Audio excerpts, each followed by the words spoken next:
आज इन्होंने कुछ ऐसा कर दिया, असल में कल किया इन्होंने, आप और हम आज सेशन कर रहे हैं। हालांकि हमने ट्विटर पर इसे कल ही अपडेट कर दिया था, इंस्टाग्राम पर भी अपडेट कर दिया था, पर आज डिटेल में कल के बाद आज के सारे युद्ध अपडेट्स को लेकर के मैं आपके सामने हाजिर हूं।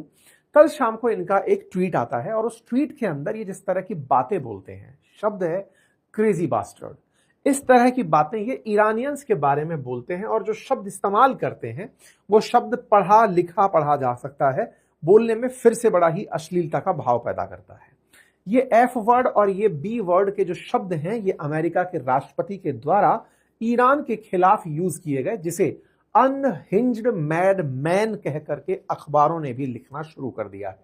मेरे प्यारे साथियों, द गार्जियन न्यूज पेपर जो काफी प्रतिष्ठित अखबार है, उसने भी अब इस नाम को, मैडमैन को, उठा लिया है। आप और हमने इस पर डिटेल चर्चा की थी, पगला गए हैं ट्रंप।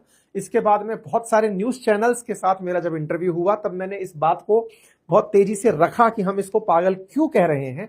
अब फाइनली ये हेडलाइन है अनहिंज्ड मैडमैन, ठीक है, वो भी मैं आपको बताऊंगा। ट्यूसडे को इन्होंने पावर प्लांट डे अनाउंस कर दिया और कहा कि या तो खोल दो, नहीं तो फिर वही एफ वर्ड और बी वर्ड यूज करके इन्होंने भला बुरा ईरान के बारे में कहा। दो बातें बड़े अच्छे से स्थापित हो रही थी, बार बार धमकी देना, 48 घंटे की धमकी, फिर 24 घंटे और ऐड कर देना, खोल दो नहीं तो बहुत बुरा कर दूंगा, खोल दो नहीं तो बहुत बुरा कर दूंगा, और फिर बीच में यह कह देना मुझे तो कोई फर्क नहीं पड़ता, स्टेट ऑफ हॉर्मुज वाले जाने, मुझे क्या लेना देना। ये सारी घटनाएं चल रही थी। अब चर्चा निकल कर आई कि ट्रंप ने ये बातें पावर प्लांट डे के बारे में जो कही, इस पर प्रतिक्रिया क्या आई। मेरे प्यारे साथियों, हैप्पी ईस्टर के दिन, यानी कि कल ईस्टर था, उस दिन ट्रंप ने जिस तरह की बातें की, इससे अमेरिकी लोग बेहद नाराज हुए। लोगों ने इस बात पर अपनी सबसे पहले तो प्रतिक्रिया दी कि स्टेट ऑफ हॉर्मुज हमारे लिए बवाल नहीं है, आपकी भाषा की मर्यादा है।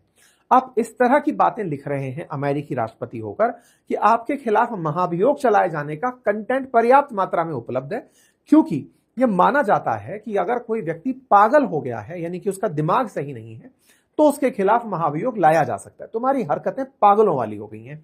इस तरह से लोगों ने इन्हें उठा उठा करके कि साहब ये अब हटाए जाने वाले, एग्जीक्यूटिव ऑफिस से हटाए जाने लायक पर्याप्त मटेरियल दे चुके हैं, ये पागल हो चुके हैं। और इस बात को CNN नाम के एक अमेरिकी चैनल ने बहुत बखूबी उठाते हुए कहा, और यह पत्रकार की जो भाषा की मर्यादा थी, जिसमें उन्होंने अपनी बातें रखते हुए कहा कि ट्रंप ने जो बातें कही उन बातों को बच्चे ना सुने, और ये बात बोलते हुए निकल गए कि अगर बच्चे ये देख रहे हैं तो कृपया करके सूचित रहें कि president didn't use polite language, कि उन्होंने भद्रता का परिचय नहीं दिया है। इन्होंने बकायदा इस बात का, ट्रंप CNN के बेहद खिलाफ है और CNN को वो झूठा मीडिया कहते हैं। वास्तविकता में CNN को ही परमिशन मिली हुई है ईरान में ग्राउंड रिपोर्ट करने की, और CNN के खिलाफ ट्रंप मतलब भर भर के बोलते हैं। ट्रंप की जो आजकल फुटेज आती है एक्सक्लूसिवली, वो फॉक्स के पास आती है, अमेरिका का एक और मीडिया हाउस है। खैर, तो इस तरह से इन्होंने अपनी बातें रखी, तो खूब सारे अमेरिकियों ने इन्हें अपने अपने स्तर पर भला बुरा कहना शुरू किया कि साहब ये तो इन्होंने हद ही कर दी है। मतलब ये एक तरह से दिखे। ईरान की तरफ से क्या प्रतिक्रिया आई वो भी जान लीजिए। ट्रंप जब ये धमकाते चले जा रहे थे, तो देखो ईरान भी जानता है कि इस तरह की धमकियां बहुत ज्यादा काम आने वाली तो नहीं है, लेकिन वो भी अपने हिस्से की पूरी मेहनत करता है। इन्होंने अपना टाइम दिया तो ईरान वालों ने अपना टाइम दिया। ईरान वालों ने साफ कहा कि सर, अगर आपको 1% भी गलतफहमी है कि आप हमारे साथ कुछ बड़ा बुरा कर दोगे, तो हम आपको अब एक और प्लस में पहलू देते हैं। पहला, अब तक टेंशन थी कि हम आपके पश्चिमी एशिया के देशों को तबाह करते, अब हम एक बात और ऐड कर रहे हैं कि जो बाबे मंडल करके जो आपकी स्टेट है, अभी तो स्टेट ऑफ हॉर्मुज पकड़ के बैठे थे हम, अब हम आपको दूसरी स्टेट की धमकी देते हैं।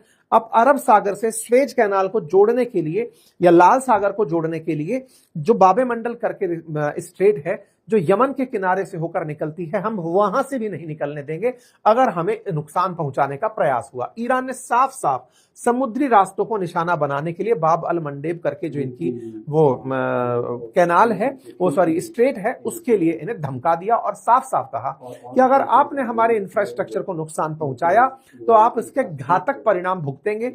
वर्ल्ड में अभी 20% ही ट्रांजिट अटका है, अब ये बढ़कर 30% हो जाएगा, और ये अपनी तरफ से बाहर निकलकर इन्होंने बढ़िया अमेरिका को अपनी तरफ से हूल दे दिए। कुल मिलाकर ये तो हुआ एक एपिसोड।